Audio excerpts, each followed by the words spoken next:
So these are the 24 ewe lambs that we've decided to keep as replacement lambs. So they'll be separated and join the flock. These lambs were born in March. They are March, April, May, June, and they have X's on their backs because these are going to be the ones that will be kept for replacement lambs, and they'll join our flock of ewes that will be bred next year.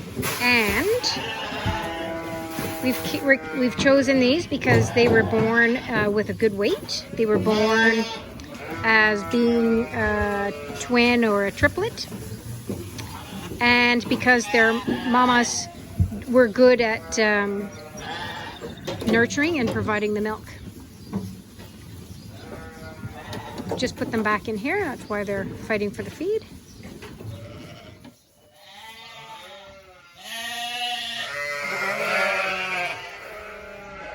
We're going to be running our ewes from barn 2 that had lambed in March. They've been separated from their lambs for about a month now.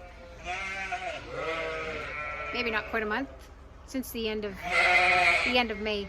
Anyways, these ones here are going to be run through the handling system. We're going to weigh them, and we're going to identify the ones that are to be culled and or retired. We're going to retire a few of them, and those that we're going to separate them today because tomorrow we're going to be shearing, and we're not going to be shearing the ones that we're going to retire. We're only going to be shearing the ones that are going to be staying in production. There's 130 in this group that we're going to sift through and decide how they're doing and make decisions. This is about half the flock, and they're going through the race up top where you can see Tyler. He will weigh them, read their tags, and assess.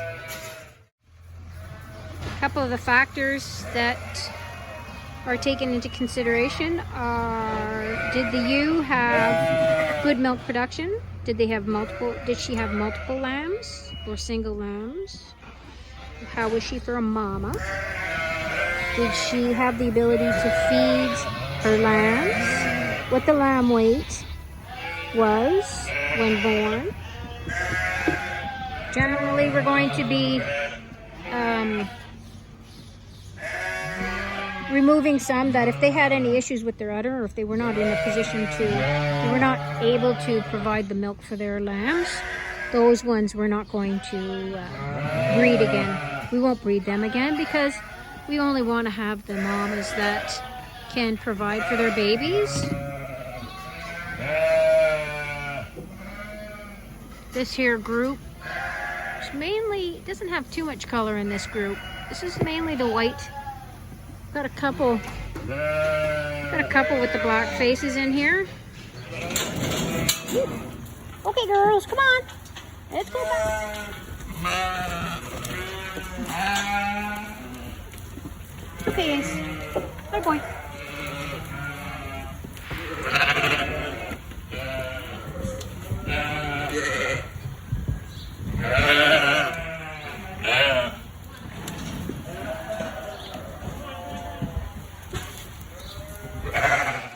Alrighty, so that's another task done.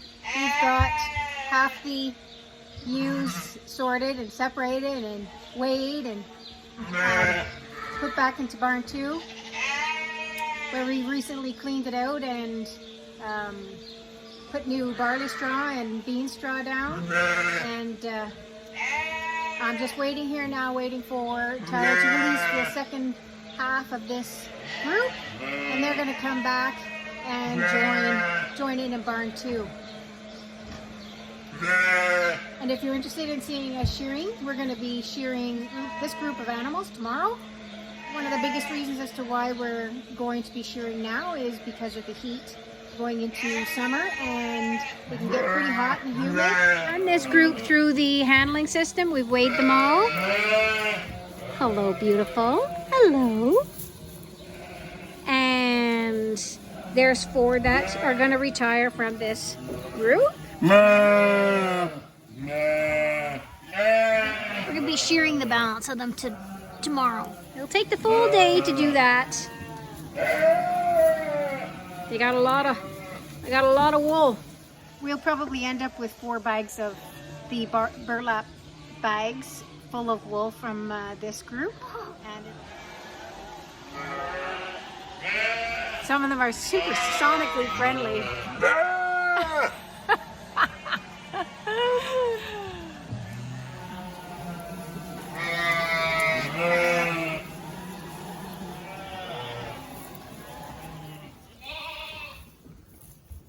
I'm just watching this lamb here, painted number 119 in the orange paint.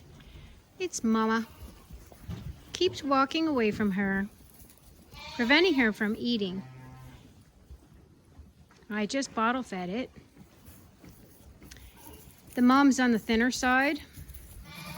She does have milk.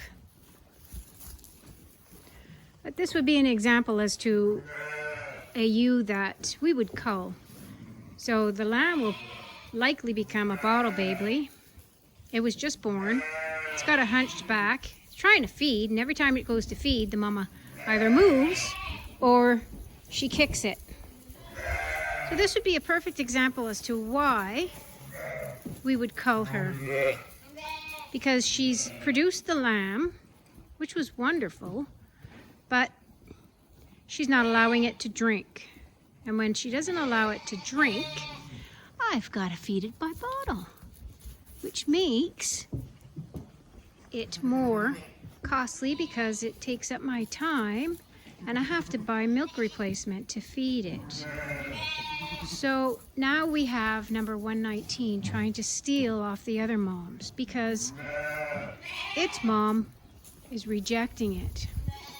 It's rejecting it probably because its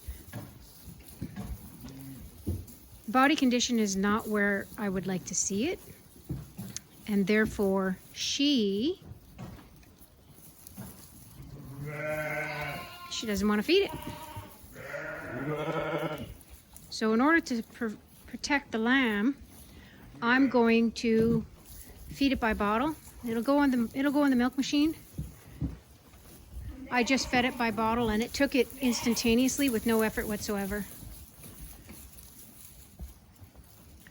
They're all hunched in the corner here because I keep walking around them and I'm trying to get closer to the 119.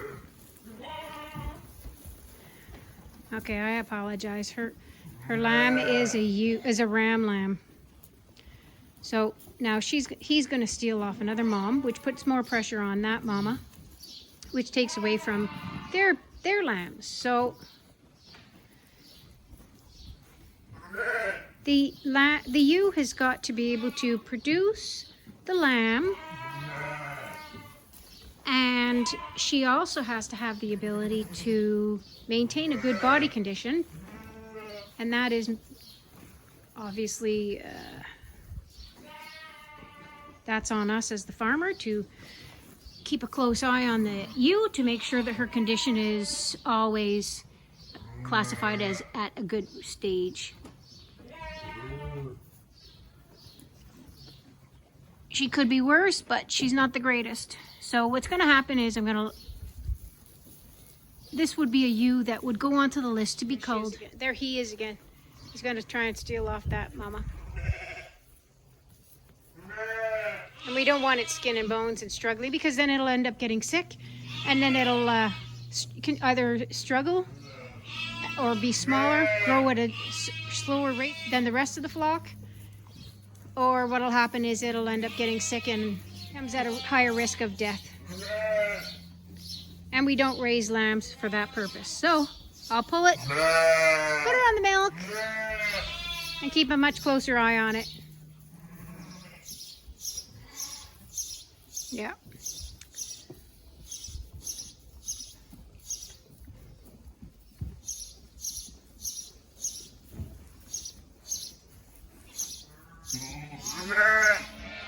Brian's got the tractor going just outside this barn, making lots of noise, and when when the sheep hear the tractor, they make a lot of noise.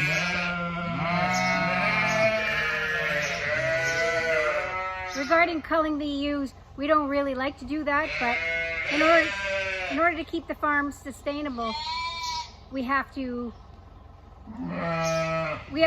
go through the exercise, and the decisions have to be made with regards to which ewes to keep and which ones to retire or cull, whichever word you prefer. They end up being culled. And according to Ontario Sheep Farmer, they say that a sustainable farm culls 16% of their flock each year, so that you turn over your flock over a period of 7 years. This way you don't end up with a flock all the same age.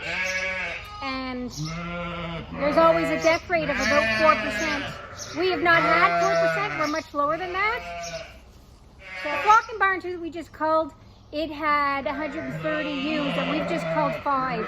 So that is nowhere near 16%. So we've just shorn the group, and we're going to double check our stats on the productivity of the ewes in that barn, and see if we should be reconsidering culling any extra ones. It's a part of the decision. It's a part of running a sheep operation, and we only want to keep the strong animals, the healthy animals, and the ones that are highly productive with regards to producing multiple lambs with the ability to feed a minimum of 2 lambs each lambing period. We're going to continue in the sheep business. It is a hard decision, but it is something that we have to do in order to keep this business sustainable.